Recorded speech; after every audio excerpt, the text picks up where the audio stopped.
The Churches of Christ present Speaking the Truth in Love, a program bringing you life's answers from the Word of God.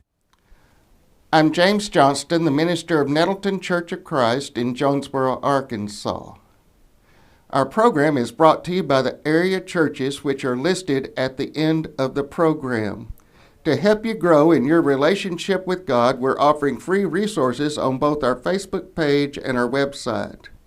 We are also offering an online Bible course at seekthetruth.worldbibleschool.org. Our speaker today is Seth Purnell, the minister of the Church of Christ in Portia, Arkansas.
There's a lot of individuals that people look up to when you look at, the people that kind of garner the attention in our world. You can take a look at celebrities in our world. You can take a look at prominent figures that sometimes people aspire to be like. People who have kind of that sway and that prominence about them. There's a lot of people that that we look to for examples. Even you may think of in your own life, people locally, maybe a family member, or maybe a person that is a friend or that you respect and that you look up to. There's a lot of people that have that has that quality about them. But if you take a look at the book of Ruth, and in the Bible, in the Old Testament, we're introduced to a woman by the name of Ruth. And she is someone who is a wonderful example, to look at. She's not someone who is, a king or a queen. She's not someone who is, really of great importance as far as the traditional, qualities that we may associate with that. She's not someone who is, very rich. She's not someone who fights, any, great battles or is in, some kind of world, shaping events. But she's someone who is in a very simple fashion, goes about things in a pretty impressive way. And she's a wonderful, role model to look up to because of the qualities, that she exhibited. She was someone who knew tragedy, and hardship, at a young age. And she lost her father-in-law, she lost her husband, she lost her brother in a pretty short amount of time. And that, of course, would weigh heavily on anyone. But she knew this, like I said, pretty early on. And when she she had to make a decision on who to go to, what path that she was going to follow. Her sister decided to stay in her home country of Moab, which was a nation that was sometimes at odds with Israel, but at this time there was a relative sense of peace. And so her sister decided to go back to that land. But she had a different idea. She decided to go with a woman by the name of Naomi. And she was going to go with her in an amazing kind of display of love and a display of dedication. She, in Ruth chapter 1, we see that she makes this decision where she says, where you go, I will go. And where you die, I will die. She says, I'm going to be with you, to the very end. A lot of times, it's easy to start something, or it's easy to go, the first mile, with someone. But as it goes on, as it continues on, that second mile, that third mile, as you continue to get deeper and deeper into it, sometimes it's a whole lot harder, to keep that, promise, to keep that, dedication. And so we always, respect, those, individuals who can be there, for us, as long as that road takes, as long as that, as that area goes. Because no one wants to kind of, as Jesus would talk about during his ministry, someone who starts off on that road to Christianity, and then when the cares of this world, as he talks about in the parable of the seeds and the parable of the sower, someone who kind of starts out, and then the kind of temptation of the world chokes him out, or they get lost, and get distracted by what the world will present them. It's easy to do that, and that's why many people fall victim to it. But those who stay that course through the entire course, those are the people that we respect. And that's one reason why we can look to God, and we can have confidence in God. Because when God says, I will be with you, I'm not going to forsake you, I'm going to be a rock and a source of salvation for you. God is not just talking about, the first little bit, but God is going to be there for us, through all of time and through all of our journey. It's not just, the first, instance that we go through, the first mistake that we make when we come to God, for forgiveness, and say, God, I made a mistake, I messed up. God's not just going to forgive us, that time, but the next time that we make, the next time after that, God, he will be there, for us. He goes that entire, length, of time. And that's what, Ruth, makes the statement here, where she says, I'm going to be with you, to the very end, accepting a life of hard work, because they didn't have anything to their name, and so it was going to be a tough life. But she says, wherever you go, I will go. And so, in order to support herself and support her mother-in-law, Naomi, she goes out in order to glean the fields. If you're familiar with Israel at this time, they had several laws in place to support those who didn't have a lot, to support those who were poor, and those who needed a little help in order to get by. And so they had this process where they could go out and they could glean the fields. They could take the grain that was missed by the harvesters. If you were carrying a load of grain and a little bit fell off of the wagon while you were, taking it by, they wouldn't go back and pick it up, but they would leave it there, for those who were in need. And so it was not something that was a glamorous job. It was not something that was very, very prominent. But you would have to do a lot of work, for a little bit of grain. But some had to do this in order to just get by. And so Ruth, goes out and she is gleaning, the fields. She goes to the field that's owned by a man by the name of Boaz, and she gleans this field, and she comes back, to Naomi with about what is estimated to be around 30 pounds, of flour, and when the grain comes to that, which is a lot more than what is usually gathered, through this process. And so Naomi recognizes that something special must have happened, that something, something unusual must have happened, during that time. And so Ruth recounts some kindness that was given to her by this man by the name of Boaz. During this process, as she was out there, Boaz would provide, special, kind of provisions, for her, so that she would have, the energy in order to go out and gather this grain. He gave her, protection. He said if anybody, disturbs her, if anybody, threatens her, then she would be, well protected, out there in the fields. As you can imagine, being, all alone, that was not the most, secure situation. But Boaz made sure that she was, safe. He gave her extra grain in order to glean from. He made sure that, there was, kind of extra grain that was put out, for her, to gather. And so this was, Naomi recognized that this was not just a, ordinary, situation, but, and he was not just an ordinary individual either, but he was someone, that was, special.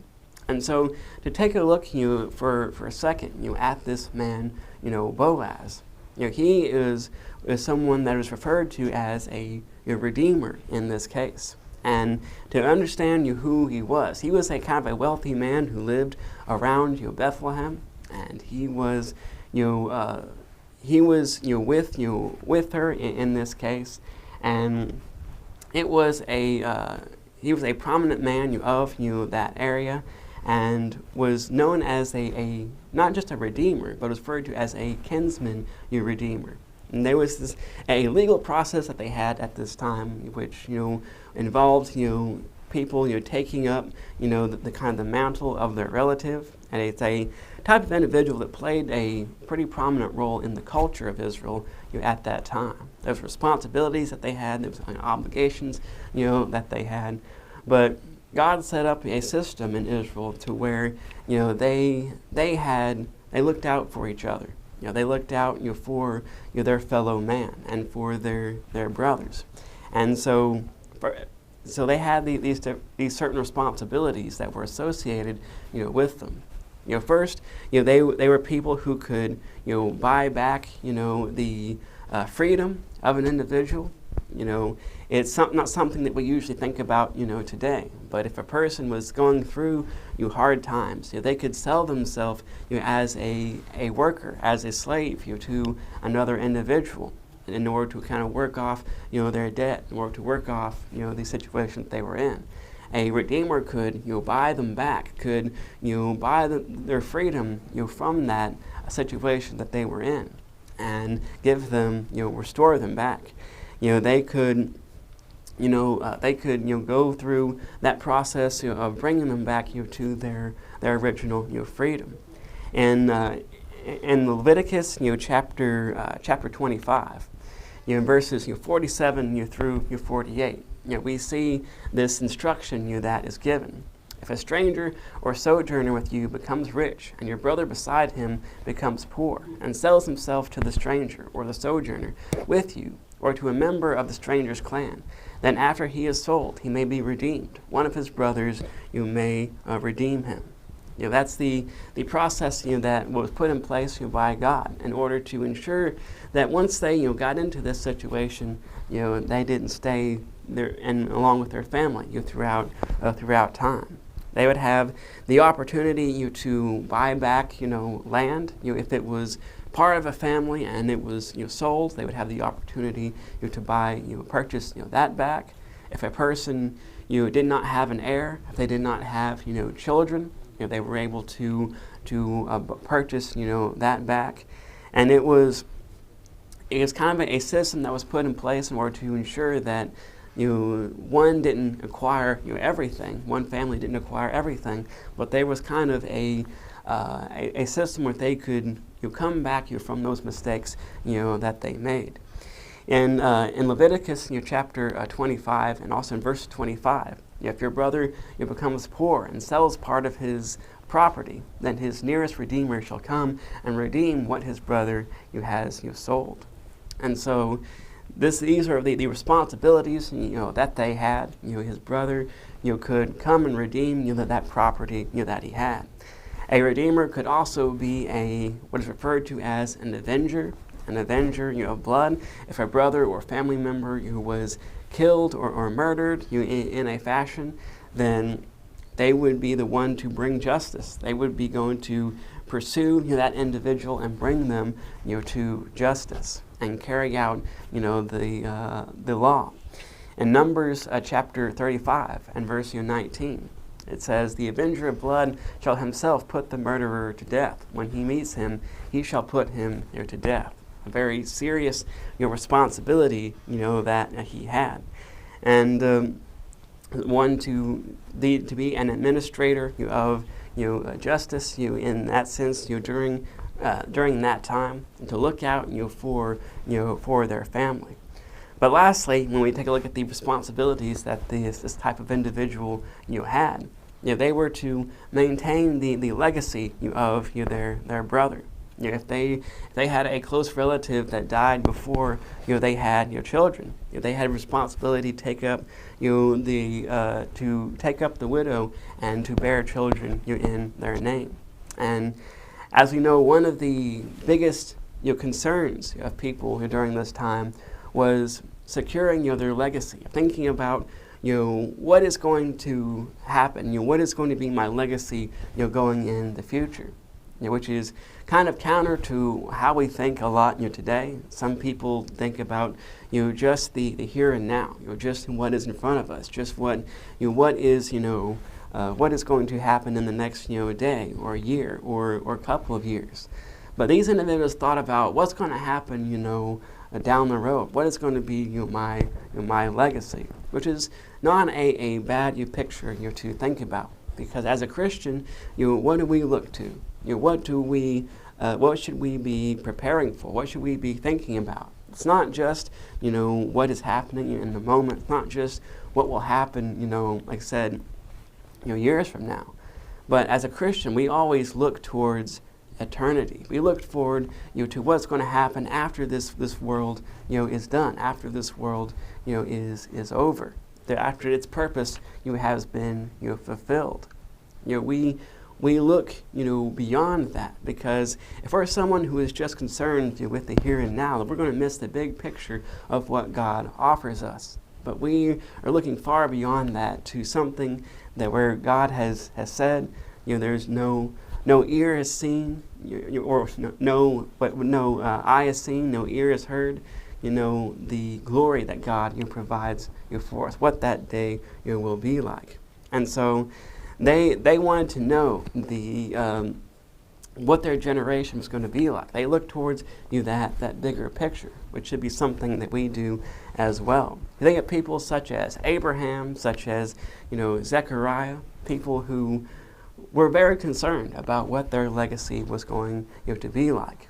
And so this was that system that was put in place in order to ensure this. In Deuteronomy chapter 25 and verses 5 through 6, it says, "If a brother dwell together, and one of them dies, and has him no son, the wife of the dead man shall not be married outside the family to a stranger.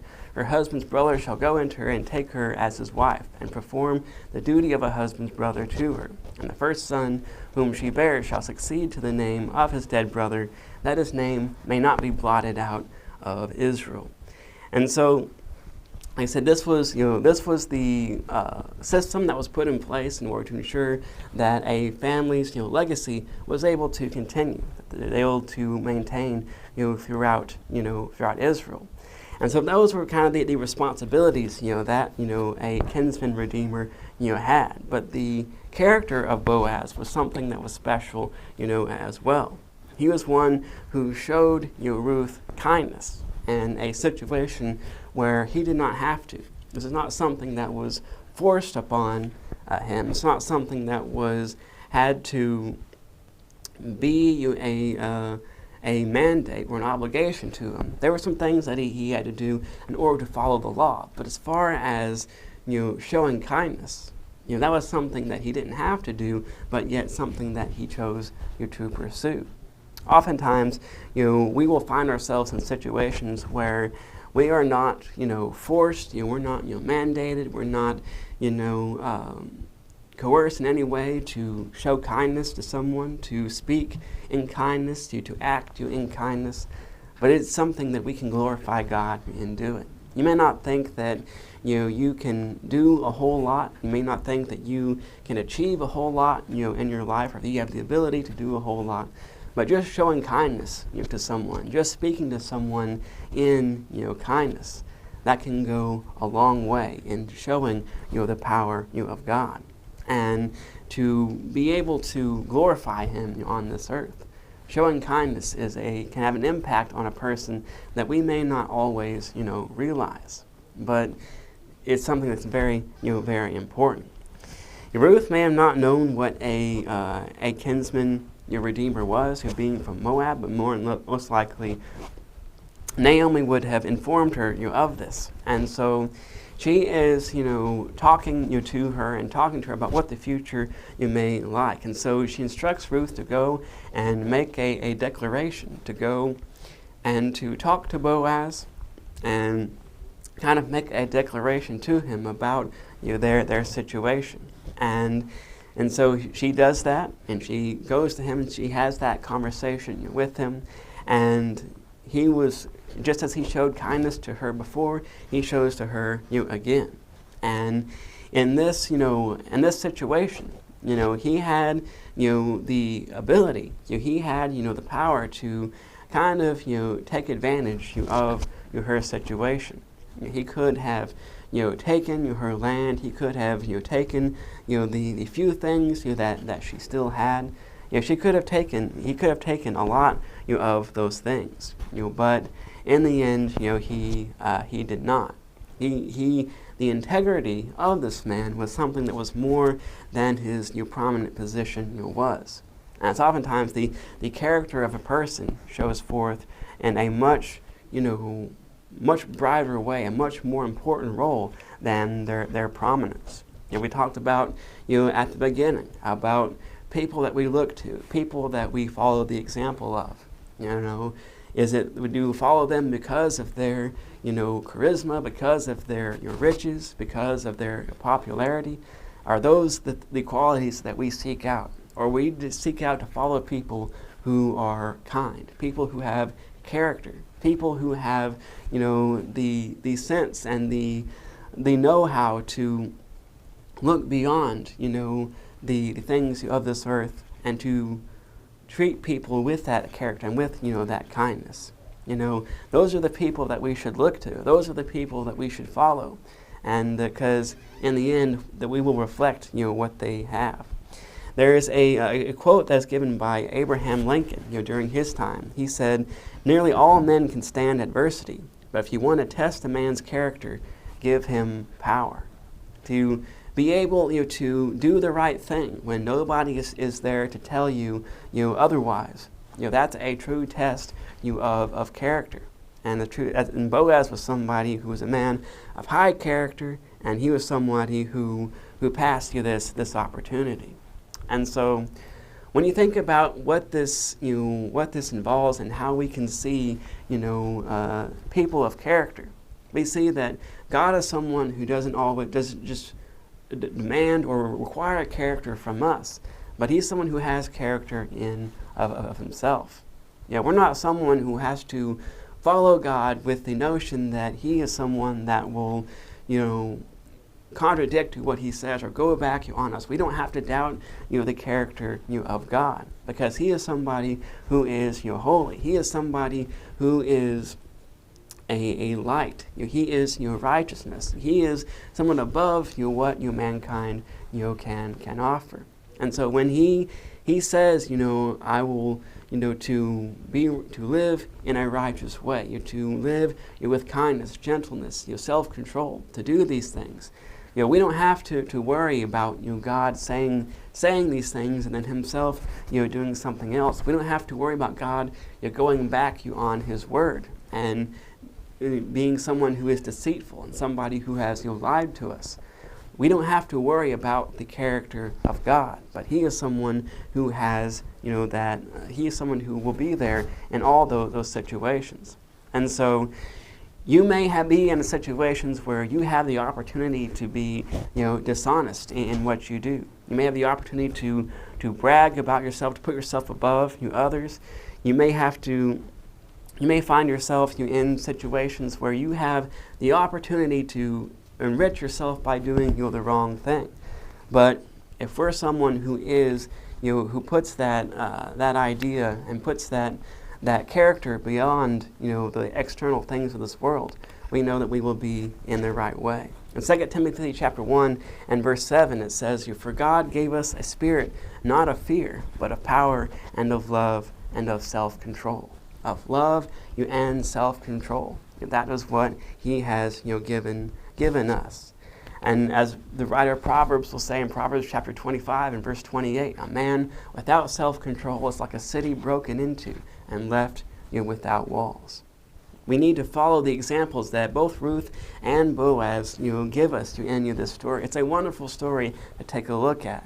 That there's a value in your character. There's a value in self-control. There's a value in kindness, and that goes beyond the things of this world that grab a lot of the world's attention. But if we're someone who pursues these qualities, you follow the qualities that these individuals exhibit, we know that that'll turn us into the best type of person that we can be. And that we can go throughout this life and throughout our time glorifying God for the time that he has given us. If you have a Bible question, would like to receive a free Bible correspondence course, would like a copy of free books, please contact the Nettleton Church of Christ. Speaking the Truth in Love is brought to you by these area churches of Christ.